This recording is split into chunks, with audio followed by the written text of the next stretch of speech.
Before we start, sa gusto po magpahula sa akin ng libre, just follow me on Facebook page, Bonum Magos PH, na may blue check. Ayan, once a week po ako nagpapahula doon ng libre. Minsan, Wednesday, or if hindi Wednesday, Friday or Saturday or Sunday po. Basta once a week. Ayan, make sure na nakapag-follow po kayo doon at masishare nyo po ang Facebook Live. So, abang po kayo sa mga postings ko doon sa Facebook page. Once a week po, libre po ang pahula. Ayan, maraming salamat. Sir, Sun, Moon, Rising, and Venus placements. And of course, sa ating mga cross-watchers, magandang araw po sa inyong lahat. Welcome or welcome back po dito sa Bonum Magos PH. My name is Angel Francia Feliciano. Now, in today's video, Cancer, alamin natin kung ano yung mga lalabas sa baraha, no? In today's video. Ayan, ano mga sasagap natin, mga dapat ninyo malaman, mga mensahe galing sa iyong mga gabay, mga spirit guides at guardian angels. Ayan. Paalala lang, Cancer, at sa lahat po ng mga nanonood, cross-watchers, lahat po ng tarot readings ko dito sa YouTube ay general reading lamang. So, ibig sabihin, di po lahat ay makaka-resonate. Ayan. Kunin nyo lang kung sa kayo mag-resonate, Cancer, at iwan yung hindi. Okay, first energy, Cancer, you have decision. You have Archangel Jophiel. Okay, sinasabi ni Archangel Jophiel, release yourself from that which holds you back.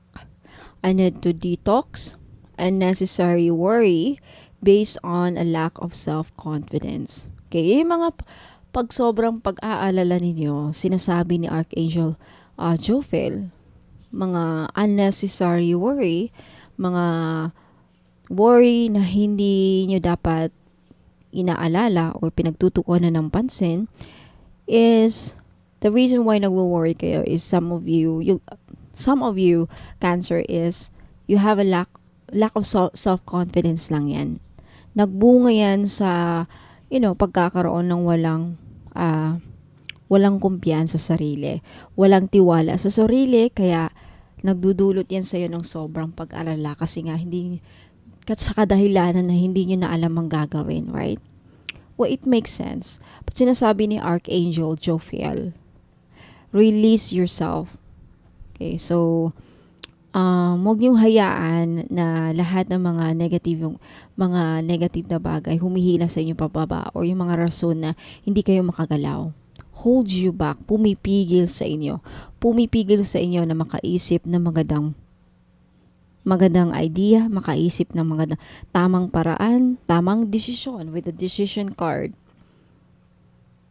So release yourself.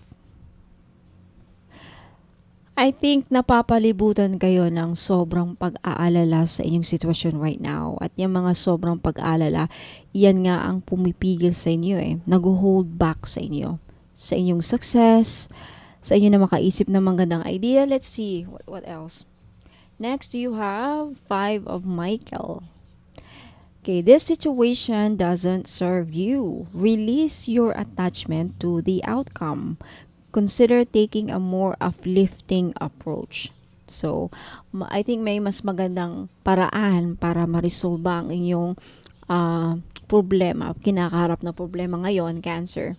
Mamaya, balikan natin yan. You have the Queen of Michael, brilliant, self-reliant, insightful, and humorous. Sinasabi ni Archangel Michael na alam mo naman ang gagawin mo. You know exactly what to do. I feel like marami, because possibly sa inyo na-experience nyo na before ito, mga pinoproblema nyo, there's a time for your career rather than relationship. So, for a lot of you, Cancer, if not for others, okay, for the others of you, this is not the right time for your love. It's the right time to focus sa inyong career. So, pagtuunan nyo ng pansin, pagtuunan ninyo ng panahon ang trabaho ninyo kaysa pinoproblema nyo sa love life. Kasi I feel like nakikita siguro ni Archangel Michael na sobra na kayo trabaho ninyo na apektuhan na. Okay. Next, you have the 4 of Raphael. Seek out other possibilities.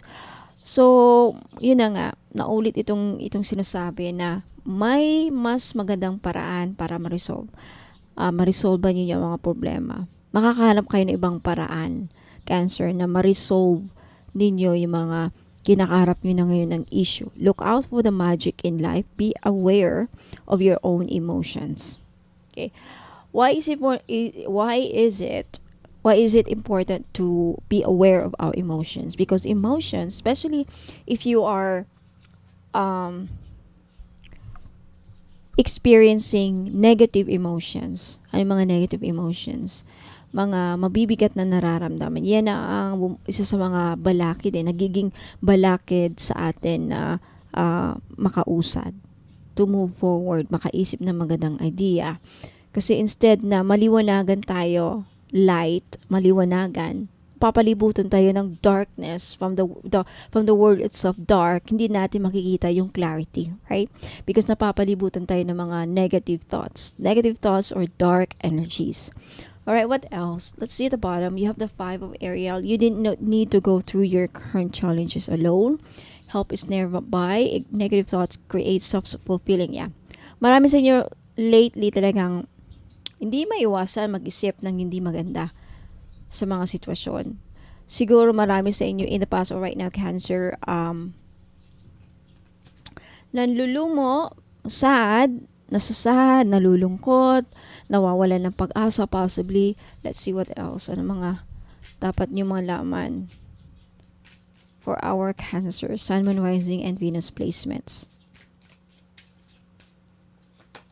Surprise!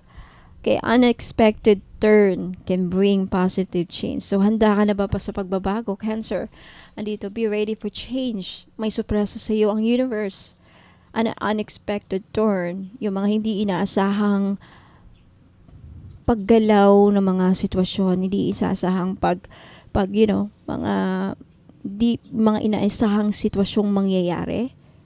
Hindi inaasahang pagkakataon, posible, hindi inaasahang pangyayari na makapagbibigay positibong pagbabago, magbibigay ng magandang pagbabago sa buhay mo. Wow, ang ganda naman. So, congratulations, Cancer. There is a surprise. May surpresa nag-aantay sa iyo. Next, you have success. Choosing the right direction and actively overcoming difficulties. You are on the right track. So you are on the right track, meaning just trust the journey, tiwala, na kung ano man yung mga pinagdadaanan nyo ngayon, okay, ma-overcome ninyo, overcoming difficulties, malalagpan. Once na malagpasan ninyo, Cancer, yung mga pinagdadaanan ninyo ngayon, mga pag-iisip ng hindi maganda, pagkawalan ng tamang direksyon, nawawala sa direksyon, di makaisip ng tamang desisyon, choosing the right direction. I hope marami sa inyo, Cancer, ang makaisip or makapag-decide or makapili ng tamang direksyon sa buhay, tamang tatahakin, or pipiliin nyo yung mga paggawa ng tama. Because eventually, it will lead to your success. Okay? So, you're on the right track. Tuloy lang ang laban. Once malagpasan mo yan, you will achieve success. Once malagpasan mo yung mga pagsubok na yan, kung ano man yan, kawalan ng pera, nawalan ng trabaho, hindi maganda ang you're not financially satisfied even. Ayan. I think makakaisip kayo ng napakagandang idea Because you know exactly what to do. You know exactly to just go, trust the journey. Tuloy lang yan. Ano ginagawa niyo? You have the guardian angel. So, some higher power protects you from difficulties and misfortune. At least, Cancer, meron kang guardian angel or guardian angels na gumagabay sa'yo at nagpoprotekta sa'yo na, malagay ka sa kamalasan to protect you from misfortunes. Ano ito mga misfortunes? Kamalasan sa buhay. So, trust your guardian angel right now. Trust that ginagabayan ka. So, hopefully, hindi ka tuluyang see transformation. Change is the natural order of things. Don't be afraid of the unknown.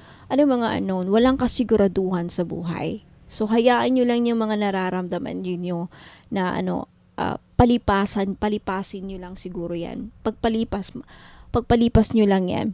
Right? Pag lumipas na yan mga, just don't focus masyado sa mga negative.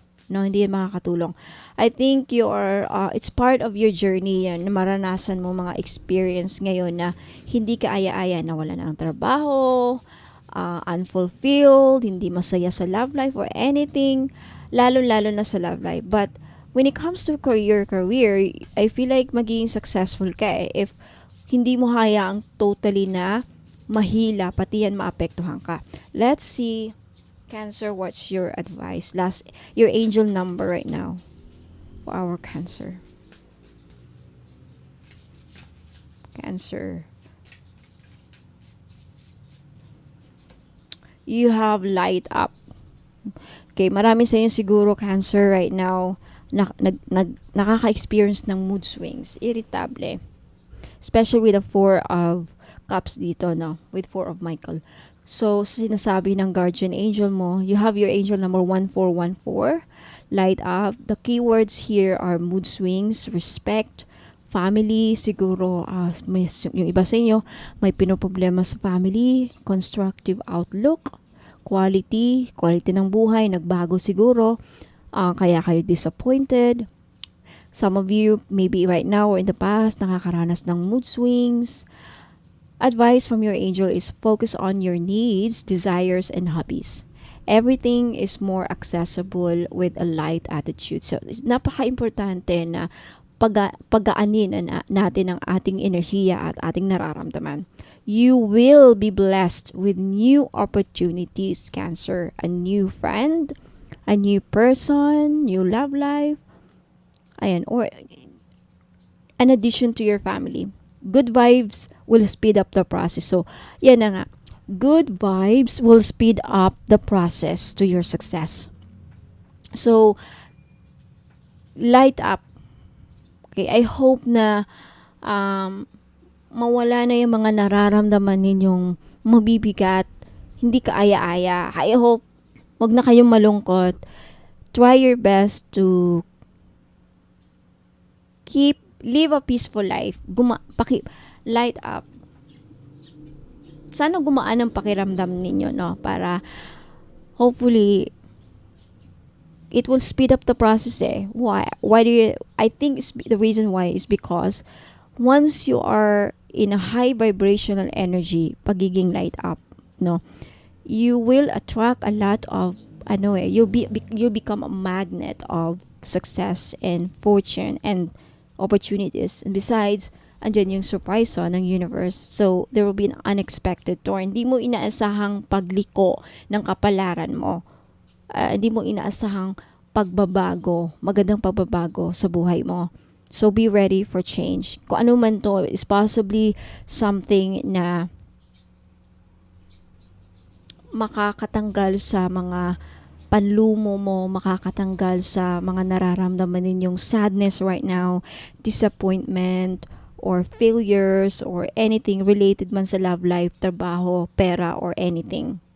Projects na hindi natupad, or fulfillment na hindi natupad, pangarap na hindi natupad, especially problema sa pera, or anything related as well sa health. With the 5 of Pentacles, I feel like marami sa inyo recently, Cancer, kapos sa pera. I feel like may parating talaga na surprise sa yung universe. I don't know what it is. This could be a new opportunity for you to become successful. Wow! So, Cancer, Sun, Moon, Rising, and Venus placements, yan po ang mga lumabas sa baraha. If naka-resonate kayo, let me know in the comments. If you want to claim this, mag-leave na din kayo ng comments sa baba. For those of you na gustuhan yung reading, don't forget to like this video. At sa mga hindi pa nakapag-subscribe, don't forget to subscribe. And I hope to see you again next time. Ingat po, Cancer. God bless.